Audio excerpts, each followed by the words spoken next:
বিশ্বের সবচেয়ে প্রভাবশালী পাসপোর্টগুলোর তালিকা প্রকাশ করেছে যুক্তরাজ্য ভিত্তিক গবেষণা প্রতিষ্ঠান হেনলি অ্যান্ড পার্টনার্স। প্রতি বছরই তারা আন্তর্জাতিক ভ্রমণ স্বাধীনতার উপর ভিত্তি করে এই সূচক প্রকাশ করে থাকে। চলতি বছরের তালিকায় সিঙ্গাপুর আবারও শীর্ষস্থান ধরে রাখলেও যুক্তরাষ্ট্র ও যুক্তরাজ্যের অবস্থানে বড় ধরনের অবনমন দেখা গেছে। আর এই তালিকায় এবারও বাংলাদেশের অবস্থান একেবারে নিচের দিকে। হেনলি অ্যান্ড পার্টনার্স প্রকাশিত তথ্য অনুযায়ী পাসপোর্ট সূচকে বাংলাদেশের অবস্থান 100তম। বাংলাদেশের সঙ্গে একই স্থানে রয়েছে উত্তর কোরিয়া।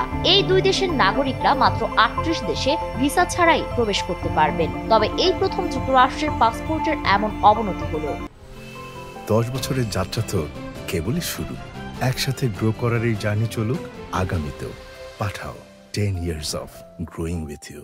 2014 সালে দেশটি ছিল 1 নম্বরে, 2015 সালে 2 নম্বরে, গত বছর 7ম স্থানে এবং এবার দ্বাদশ স্থানে নেমে এসেছে।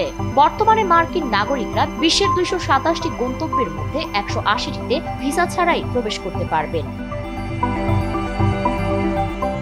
14 অক্টোবর প্রকাশিত ওই প্রতিবেদনে বলা হয়েছে, বিশ্বের সবচেয়ে শক্তিশালী পাসপোর্টের তালিকায় শীর্ষে রয়েছে সিঙ্গাপুর। দেশটির নাগরিকরা 193টি দেশে ভিসামুক্ত প্রবেশাধিকার ভোগ করবেন। এর পরেই রয়েছে দক্ষিণ কোরিয়া এবং জাপান। অন্যদিকে সূচকের একেবারে নিচে রয়েছে আফগানিস্তান। দেশটির অবস্থান 106তম এবং নাগরিকরা মাত্র 24টি দেশে ভিসামুক্তভাবে প্রবেশ করতে পারবেন। আর প্রতিবেশী ভারতের অবস্থান 85তম।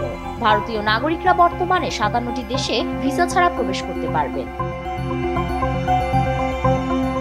হেনলি অ্যান্ড পার্টনার্স জানায়, আন্তর্জাতিক বিমান পরিবহন সংস্থার তথ্যের ভিত্তিতে এই সূচক তৈরি করা হয়। কোন দেশের নাগরিকরা আগাম ভিসা ছাড়াই কতটি দেশে প্রবেশ করতে পারেন তার উপর ভিত্তি করে এই র্যাঙ্কিং নির্ধারণ করা হয়েছে।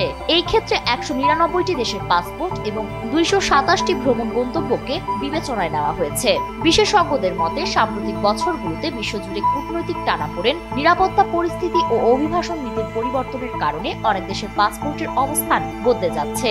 বাংলাদেশের ক্ষেত্রে রাজনৈতিক অস্থিরতা, বৈদেশিক নীতিতে সীমাবদ্ধতা এবং আন্তর্জাতিক আস্থার ঘাটতি এই সূচকে দেশের অবস্থান উন্নত করতে বড় বাধা হয়ে দাঁড়িয়েছে। ফারিন রহমান প্রীতি, এনবিবি।